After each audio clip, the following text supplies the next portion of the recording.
শুভ দুপুর বন্ধুরা। আজকে আমি শিং মাছের ঝোল রান্না করতে চলেছি। দেখো, কড়াইতে প্রথম তেল দিয়ে দেবো। তেলটা গরম হয়ে গেছে, নুন হলুদ মেখে রেখেছি মাছটা, এখন আমি ভেজে নেব।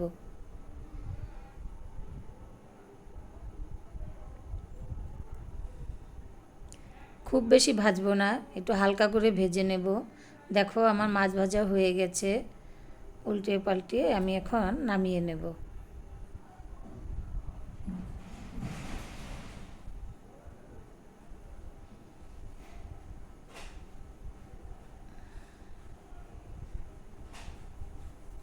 এখন কিছুটা তেল দিয়ে দেব।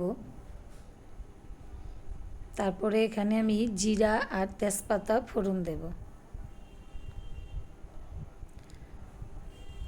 সেদ্ধ করে আলু রেখে দিয়েছি, সেটা একটু ভেজে নেব। দেখো, একটু হলুদ লবণ দিব, দিয়ে আলুটা ভালো করে ভেজে নেব। আলুটা ভাজা হয়ে গেছে, আমি এখন এখানে পেঁয়াজ কুচি দিয়ে দেব।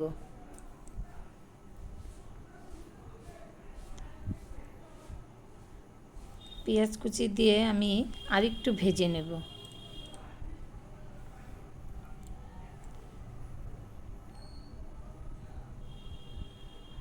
দেখো আমার ভাজা হয়ে গেছে, এখন আমি এখানে জিরা আদা কাঁচা লঙ্কা বাটা দিয়ে দেব। দিয়ে একটু নেড়ে চেড়ে বাকি মশলাগুলো দিয়ে দেব।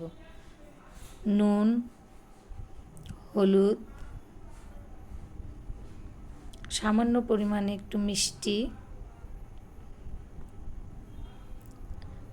দিয়ে এখন টমেটো কুচি দিয়ে ভালো করে কষিয়ে নেব।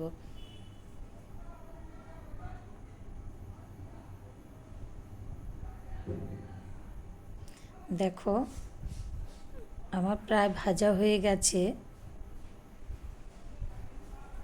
দেখো বন্ধুরা কেমন ভাজা হয়েছে, তোমাদের দেখিয়ে দিচ্ছি।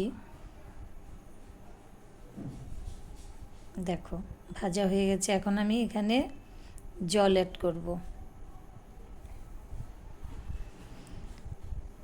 একটু ফুটে উঠলে তারপরে মাছটা দিয়ে দেব। বন্ধুরা, যদি তোমাদের ভালো লাগে তাহলে লাইক, কমেন্ট, শেয়ার, সাবস্ক্রাইব করে দিও। দেখো আমি এখন মাছটা দিয়ে দিয়েছি, আর একটু ফুটিয়ে নেব। দেখো আমার হয়ে গেছে, এখন আমি এখানে গরম মশলা দিয়ে দেব। আর একটু নেড়ে চেড়ে নেব। অল্প একটু ফুটিয়ে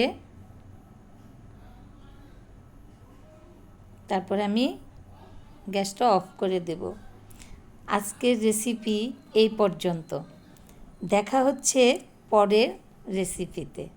বন্ধুরা তোমরা অপেক্ষা করো, দেখো।